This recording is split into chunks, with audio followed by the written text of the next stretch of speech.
മച്ചാമരെ ഒരു പ്ലാനും ഇല്ലാണ്ട് ഒരു ഡൂഡിൽ എങ്ങനെയാണ് വരണേന്ന് നോക്കിയാലോ.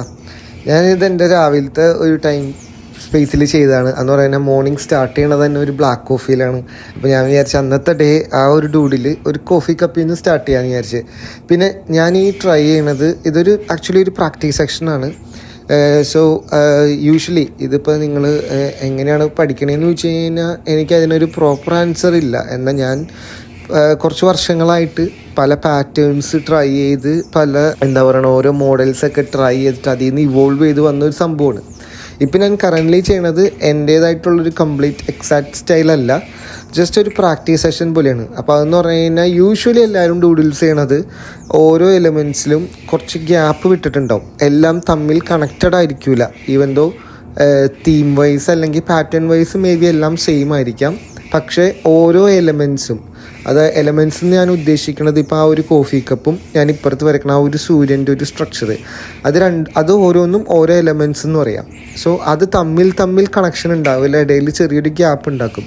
അത് കംപ്ലീറ്റ്ലി എൻ്റെ ഒരു സ്റ്റൈലല്ല. എൻ്റെ ഡൂഡിൽസ് നിങ്ങൾ നോക്കിയാൽ മനസ്സിലാകും, ഞാൻ എല്ലാം കണക്ട് ചെയ്തിട്ടായിരിക്കും വരയ്ക്കാറ്, കംപ്ലീറ്റ് ഫില്ലായിട്ട്. ഇത് ഞാൻ ജസ്റ്റ് ഒരു പ്രാക്ടീസ് സെക്ഷൻ പോലെ ഒന്ന് മാറ്റി ചെയ്യണമെന്നുള്ളൂ.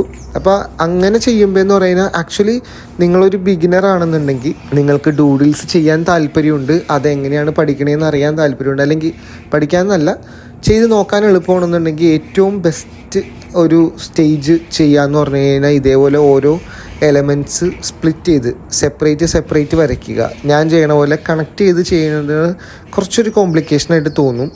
ഇതേപോലെ സ്പ്ലിറ്റ് ചെയ്ത് കുറച്ച് ഗ്യാപ്പ് ഇട്ട് വരയ്ക്കുമ്പോൾ നിങ്ങൾക്ക് കുറച്ചും കൂടി ഐഡിയാസ് ഡെവലപ്പ് ചെയ്യാൻ പറ്റും, എന്തൊക്കെ എലമെൻറ്റ്സ് അല്ലെങ്കിൽ എന്തൊക്കെ ഡൂഡിൽസ് വരയ്ക്കാം.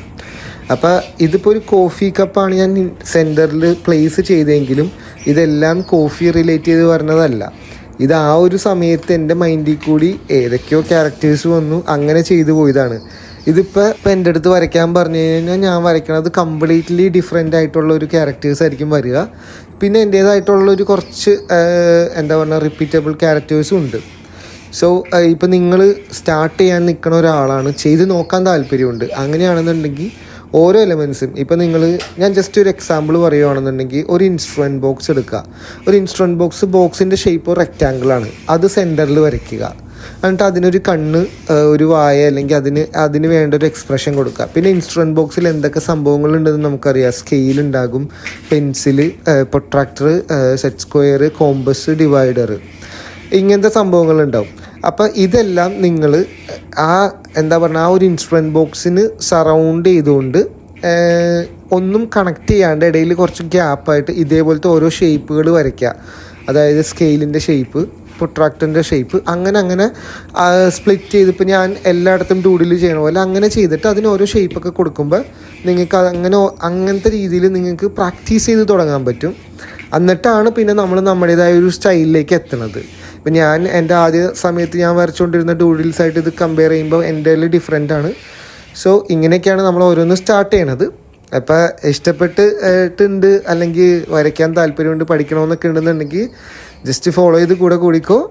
നമുക്ക് നല്ല രീതിയിൽ ഇനിയും ട്യൂട്ടോറിയൽസൊക്കെ ആയിട്ട് ഞാൻ പറഞ്ഞതായിരിക്കും കേട്ടോ. അപ്പോൾ ഇഷ്ടപ്പെട്ടെങ്കിൽ സപ്പോർട്ട് ചെയ്യുക. അപ്പോൾ എന്തായാലും അടുത്തൊരു വർക്കായിട്ട് കാണാം കേട്ടോ. Thanks for watching.